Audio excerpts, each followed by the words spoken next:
aí, pessoal, tudo na paz, tranquilo? Vamos começar aqui mais um Tabela com a Fera. A Fera, um craque abençoado, um craque no futebol, um craque fora de campo.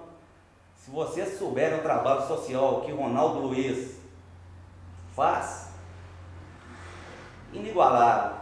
Ronaldo, tudo bem? Tranquilo? Nós vamos começar aqui o seguinte. Ronaldo começou, assim como a maioria dos atletas profissionais, muito cedo, em equipes de base. Conta pra gente isso aí, Ronaldo. Primeiro, Cleber, é um prazer recebê-los novamente aqui, né? A segunda participação minha no Tabela com a Fera, e eu agradeço aí pela oportunidade de estar sempre falando um pouco da minha história, né? Eu iniciei minha carreira no ano de 1979, eu tinha 12 anos de idade na época, e foi lá na Rua Guajajaras, 1722, para quem não sabe é no Barro Preto, ali no Cruzeiro, quando eu fiz teste lá com o seu Lincoln Alves, né? Um dos treinadores de base que mais descobriu o jogador para o Cruzeiro, foi o seu Lincoln, e eu tive a felicidade de tê-lo como treinador, mesmo que por pouco tempo, por 2 anos apenas, mas eu comecei ali no Cruzeiro. Depois eu fiquei um tempo parado, dos 14 até os 18 anos eu fiquei parado no sentido de não disputar Campeonato Mineiro, e jogando no meu bairro lá em Santa Luzia, no bairro de Santa Rita, lá em Santa Luzia, no time do meu bairro que era o Esporte Clube Santa Rita, né?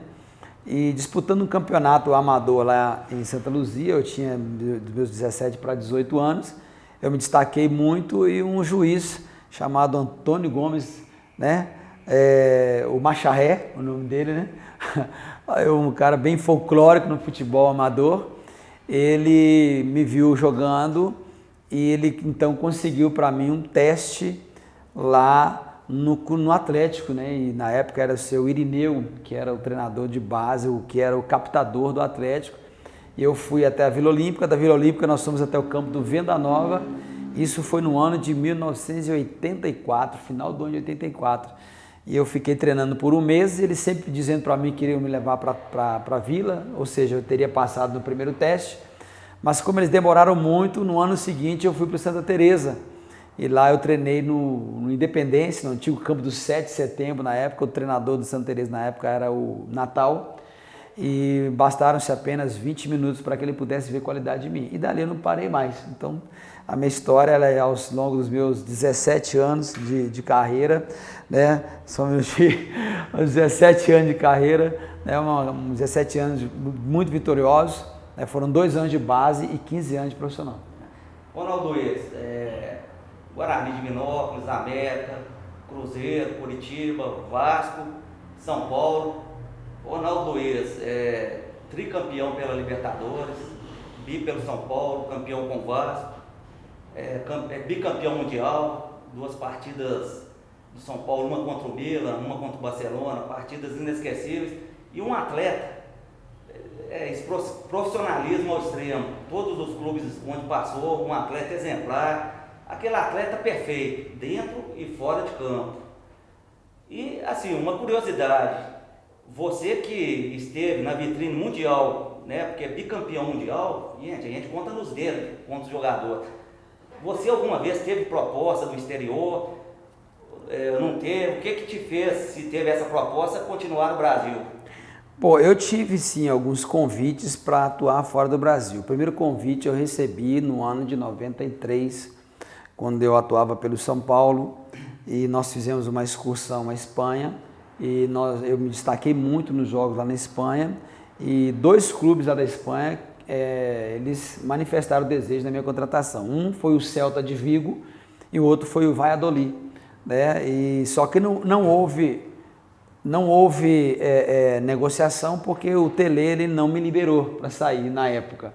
Eu não achei muito ruim porque eu estava num grande clube, então para mim tanto faz. Eu ia na seleção brasileira, né? São Paulo pelo menos era a base da seleção. O São Paulo tinha 8 jogadores, né? Na seleção brasileira, né? Sem dúvida nenhuma. Assim como o Flamengo e Atlético, praticamente na Copa de 82, foram a base da seleção brasileira. Nos anos 90, o São Paulo ele cedia muitos jogadores para a seleção. Então eu estava num grande clube, então não me importei muito em relação ao Tele não ter me liberado. né? E depois, no ano de 95, eu tive uma proposta, ou pelo menos uma sondagem do América do México, na época, lá em 95, o América do México, não houve negociação também, não houve acordo, até questão de bases salariais. E em 98, quando eu jogava pelo Vasco, nós fizemos uma partida contra a Universidade Católica do Chile, lá em Santiago. Eu me destaquei muito no jogo e logo quando eu cheguei no Brasil, né, o Edu Manga, né, que jogou no Palmeiras, né, no Corinthians, o Edu Manga me ligou dizendo que o pessoal tinha se interessado muito por mim. A proposta que eles fizeram para mim era exatamente aquilo que eu já recebia como salário no Vasco. Então eu falei, para mim não é vantagem eu sair daqui do Brasil para ganhar a mesma coisa fora. Né? Talvez se fosse hoje eu até iria por questão cultural, é uma oportunidade de jogar fora e tudo. Mas na época a minha filha mais velha, né, a minha primeira filha, ela era muito novinha, então eu fiquei com receio de sair com ela daqui, até para ganhar a mesma coisa. Então o Rio de Janeiro, uma cidade chamada cidade maravilhosa, uma cidade boa, estava no Brasil, então acabei não saindo não. Mas houve algumas sondagens, mas não houve acerto com ninguém. Ronaldo Ruiz, São Paulo, indiscutivelmente onde você marcou sua trajetória no futebol. Né? Todos os clubes onde passou, você destacou, né? Os que te deram a primeira chance, mas São Paulo indiscutivelmente. E entrando aí na outra seara do futebol, a Lei Pelé, né? Você que começou lá naquela idade... Antes da Lei Pelé, né? Antes da Lei Pelé.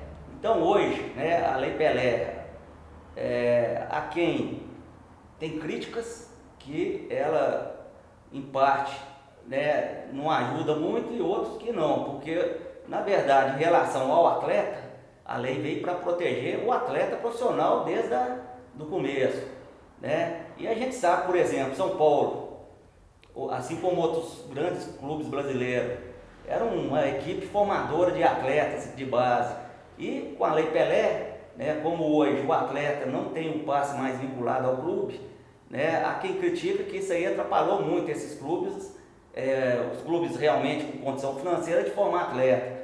Como que você vê essa situação? Bom, eu vejo a Lei Pelé por dois lados, de dois ângulos, melhor dizendo. Tem o lado positivo e o lado negativo. Qual é o lado positivo? O lado positivo é que os clubes eles não têm mais poder sobre os atletas. Porque antigamente, se você recebesse uma proposta e o clube achasse que não deveria vender você, não te venderia. E aí o atleta ficaria prejudicado. Isso aí realmente eu sofri isso na pele, né?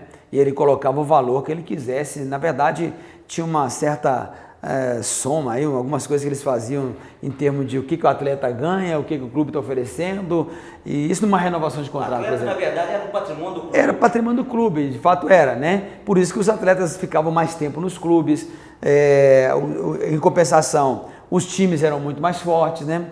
Aí veio a Lei Pelé para poder, tipo assim, como se fosse a chamada carta de alforria, né, dos atletas, né? Como se fosse a Lei Áurea, vamos dizer assim. Na verdade, em defesa do atleta, em defesa do atleta. Tá começando. Porém, favoreceu muito os empresários. Aí abriu, vamos dizer assim, um leque para outra situação no futebol. Porque tem muito empresário que ele é ligado nos dirigentes de futebol. E aí criou-se então ali o quê? Talvez uma palavra seja muito pesada, mas é mais ou menos para a pessoa entender, uma certa máfia no futebol, né? Quem quer entrar não consegue por causa da situação que foi criada. Então tem muito empresário, que a gente sabe disso, já houve reportagens a respeito disso, de pessoas que são dirigentes de futebol que ganham dinheiro com empresários. Treinadores que estão empresários, né? Mas eles não aparecem, é óbvio. Mas ele vai lá, vamos supor, eu sou empresário, você é o treinador. O jogador que você quer, você me pede. Eu vou lá atrás desse jogador, te ofereço, aí você recebe junto comigo. Então, quer dizer, infelizmente isso aconteceu no futebol, essas questões. E os clubes ficaram, vamos dizer assim, reféns de alguns empresários. Porque quando o jogador quer sair, ele sai. O Arrascaeta, por exemplo, no Cruzeiro, ele tinha contrato com o Cruzeiro ainda. E deu um jeito para sair do Cruzeiro, porque o jogador não pode hoje ser mais impedido de estar trabalhando. Por esse lado foi positivo, mas do outro lado tem um seu lado negativo também, que acabou a qualidade do jogador de futebol hoje, ela caiu muito, né? Nós somos de uma época onde tinham craques, assim, tinha 4, 5, 6 craques no time. Hoje para você tirar um craque está difícil no Brasil.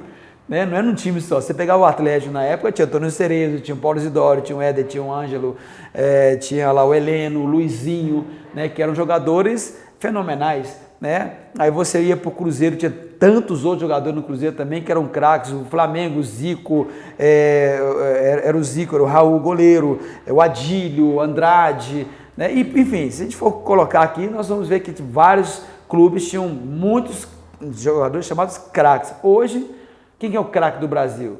Eu acho que no Brasil não tem craque. Quem a gente pode chamar de craque hoje seria talvez o Neymar, né? Que é um jogador que, sem dúvida nenhuma, ele está destacando muito dentro da sua geração. Mas aqui no Brasil mesmo, a gente não tem nenhum craque hoje jogando. Temos bons jogadores, bons valores, mas craque mesmo não tem nenhum. Então a Lei Pelé, eu acho que ela tem seu lado positivo e tem seu lado negativo. E na verdade, o que a gente percebe, o Ronaldo Luiz, é que empresários no futebol, existe também um monopólio, não existe? Assim, são muitos, mas poucos conseguem ter acesso aos clubes. Quer dizer, então o atleta profissional, querendo ou não, fica na mão desses empresários. Isso aconteceu comigo, né? Assim, a gente quando o atleta ele para de jogar futebol, ele quer estar atuando dentro da área dele ainda, né? Seja como treinador, como diretor, alguns são mais loucos, né? Querer ser até presidente, né? Ou até mesmo como empresário. Eu comecei a fazer algumas coisas quando eu parei de jogar futebol. E há uns 4 anos atrás, talvez uns 4 anos atrás aproximadamente, eu tive a oportunidade de pegar 2 garotos aqui de Belo Horizonte e levar lá no Bahia. Eu fui lá no Fazendão, né? Levar esses 2 atletas de qualidade, na minha forma de ver, né? Um até era um pouco até melhor do que o outro. E eu levei os 2 lá no Bahia, deixei os 2 lá no Bahia, fiquei 4 dias com eles lá em Salvador e vim embora e eles ficaram lá treinando. Quando eu liguei para poder saber o resultado, né, do teste deles, o avaliador ou o dirigente lá conversando comigo e falou assim, realmente, o seu jogador eles têm qualidade, dá para trabalhar, são jogadores que podem ser trabalhados, mas quem é que vai bancá-los aqui? Eu entendi o que ele quis dizer. Eu falei, não, você pode mandar eles de volta, porque eu não vou dar dinheiro para esses caras. Né? Então, assim, eu acho assim, se ele recebe meu atleta lá, e meu atleta ele vai, desponta, por que não eu também fazer alguma coisa por ele? Porque afinal de contas, como se diz no Brasil, uma mão lava a outra, vamos dizer assim. Né? Mas a pessoa impor algo, porque eu não sei nem se esse menino vai dar certo. Né? Como acontece hoje, tem empresários, eu não chamo essas pessoas de empresário, viu, Kleber? Eu chamo essas pessoas de bandidos e oportunistas. Né? São pessoas que pegam dinheiro dos pais dos meninos, eles trabalham com os sonhos dos pais e dos garotos. Eu preciso de 1.500, eu preciso disso, eu preciso daquilo, eu preciso... Né? Já aconteceu com garotos da própria igreja onde eu estou pastoreando, né? Que eu sou pastor auxiliar na Getsemane e tomo conta da missão no bairro Castelo. Então, um empresário que estava tentando alguma coisa para o filho de um dos membros da igreja, ele começou a pedir dinheiro. Eu falei, não dá 1 centavo para esse bandido, porque para mim isso é bandido. Né? Para mim isso é sem vergonha, o cara que fica pedindo o tempo todo. Então tem esses oportunistas e nós estamos vendo aí quase que sempre algumas reportagens relacionadas a esse tipo de situação. Né? São pessoas que são corruptas, são pedófilos. Né? Esses bandidos entraram no futebol porque infelizmente o futebol dá essa liberdade para essas pessoas. Bom, pessoal, para encerrar aqui, a gente sabe, Ronaldo Luiz, trabalhos sociais, trabalho sensacional. Então gostaria de saber do Ronaldo Luiz aqui, porque ele saiu do futebol, mas a gente sabe que o futebol não sai, né? Ainda mais um craque igual esse, um craque abençoado. Né? Você hoje, Ronaldo, você faz algum trabalho específico para o futebol, tipo escolinha? Qual a ação que você tem nesse sentido? Hoje o meu trabalho, na verdade, ele é um pouco desvinculado do futebol, né? Embora eu não esteja desvinculado, né?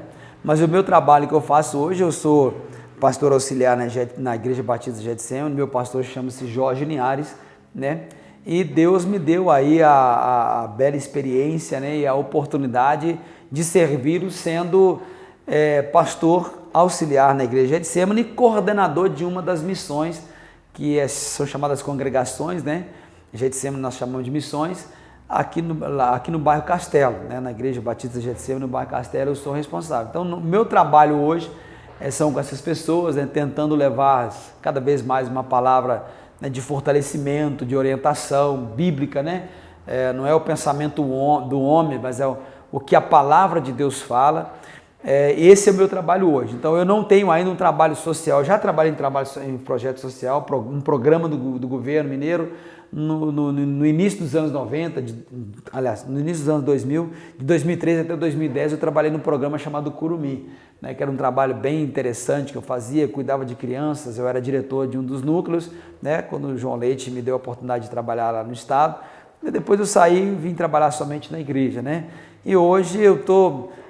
de tanto ser incentivado, eu falei, por que não trabalhar no futebol? Acho que eu posso contribuir de alguma forma, né? Com as minhas experiências, né? Com a minha carreira, né? Então, o ano passado eu fui até a CBF, lá na Granja Comari, lá em Teresópolis, e fiz o curso de treinador, né? Então, eu já sou licenciado, né? Pela CBF, e aguardando aí, quem sabe, alguém que possa olhar para mim da mesma maneira como o Natal olhou, né? Esse menino pode dar alguma coisa. Quem sabe amanhã nós vamos ter um treinador aí que seja realmente um referencial no Brasil. Não é um treinador, hein? É um tricampeão da Libertadores e um bicampeão mundial. Olha a carga, hein? Bom, pessoal, vamos encerrando aqui mais esse Tabela com a Fera. Agradecer aqui o Ronaldo Luiz, que sempre que a gente procura, tá aí para poder conversar com a gente, contar histórias do futebol e passar essas mensagens. Ronaldo, muito obrigado mais uma vez e até a próxima. Eu que agradeço, Cleber, pela oportunidade de você estar me dando novamente falar para os seus telespectadores, né? Sempre que precisar, estamos à disposição. Valeu! Até a próxima.